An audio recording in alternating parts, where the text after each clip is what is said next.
Makanya kalian suruh baca bismillah, lancar. Sama ketika saya dulu ya, cuman bertanya, kenapa setiap ada orang mati atau mau mati baca Yasin? Jadi kenapa saya bikin satu ceramah saya, satu CD surat Yasin? Sebetulnya itu latar belakangnya. Setiap ada orang yang mau mati atau sudah mati, pasti yang dibacakan surah Yasin. Pengen tahu saya, Yasin itu apa sih isinya? Begitu saya tahu isinya, dari Yasin sampai wa ilaihi turja'un, ternyata tidak ada pesan kalau Yasin itu buat yang mau mati atau yang sudah mati. Justru untuk kalian yang masih hidup, supaya bisa mati.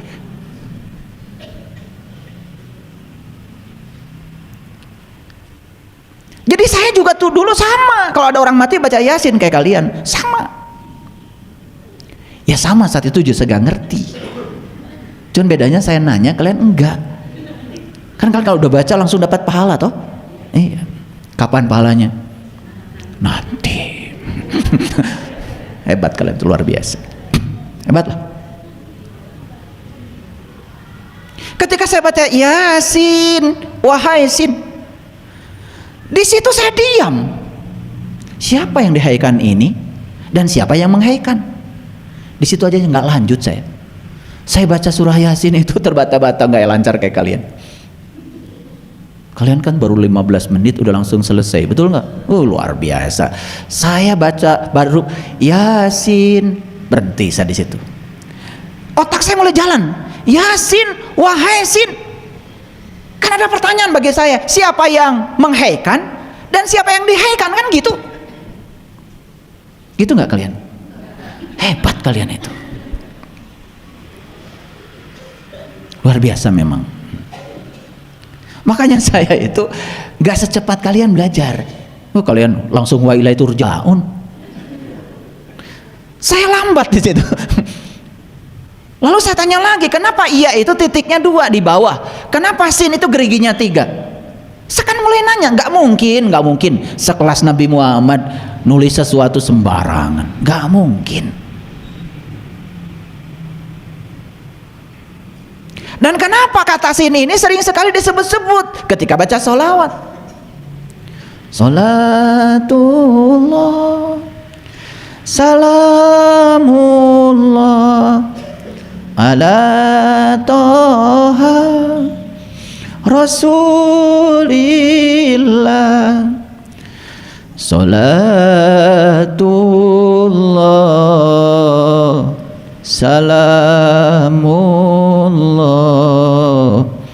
ala yasin habibillah,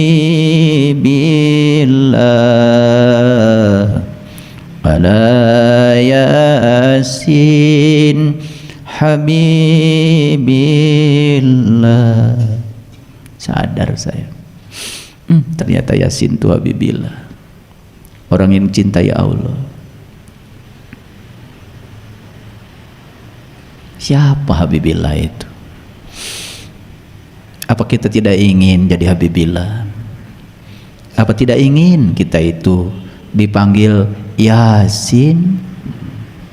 Kenapa geriginya 3? Ternyata di Quran surat Al-Maidah Allah jelaskan, laqad kafarul ladzina qalu innallaha salisu salasa. Kafirlah orang-orang yang mengatakan sesungguhnya Allah satu dari yang 3. Ternyata konsepsi tentang Allah itu dijelaskan dalam kitab Syirur Asrornya Syekh Abdul Qadir Zailani, Nurullah, Nur Muhammad, Nur Insan. Makanya syahadat itu Nur Insan menyaksikan Nurullah, Nur Iksan menyaksikan Nur Muhammad. Disitulah sinnya ketemu. Oh, berarti saya harus memperbaiki syahadat saya supaya saya bisa merasakan syahadat yang sebenarnya, supaya saya berhak untuk dipanggil Yasin.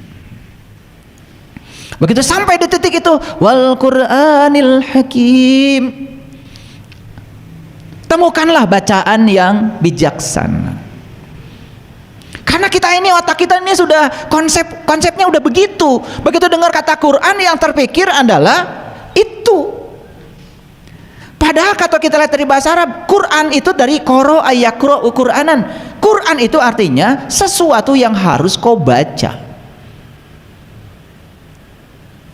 Dan ternyata tidak semua orang bisa baca.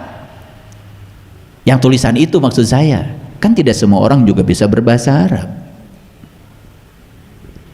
Ternyata ada Quran sejati yang bisa dibaca oleh setiap orang, termasuk ibu saya yang buta huruf pun bisa baca. Makanya di Quran ada perintah, Iqra kitabaka kafa binafsika al-yawma 'alaika hasiba. Bacalah kitabmu dan itulah juru selamatmu. Itu kitab tidak ada bahasanya. Itu yang disebut dengan bacaan yang bijaksana. Wal Qur'anil Hakim, wal Qur'anil Hakim, innaka laminal mursalin. Sesungguhnya ente adalah utusanku. Siapa utusan Allah? Ya siapa saja yang diutus oleh Allah, terserah Allah. Allah sirati mustaqim, yang akan menunjukkan ke jalan siratal mustaqim. Apa tuh jalan siratal mustaqim? Jelas di Quran. Siratal ladzina an'amta alaihim, jalannya orang-orang yang diberi nikmat. Siapa yang diberi nikmat? Jelas di Quran.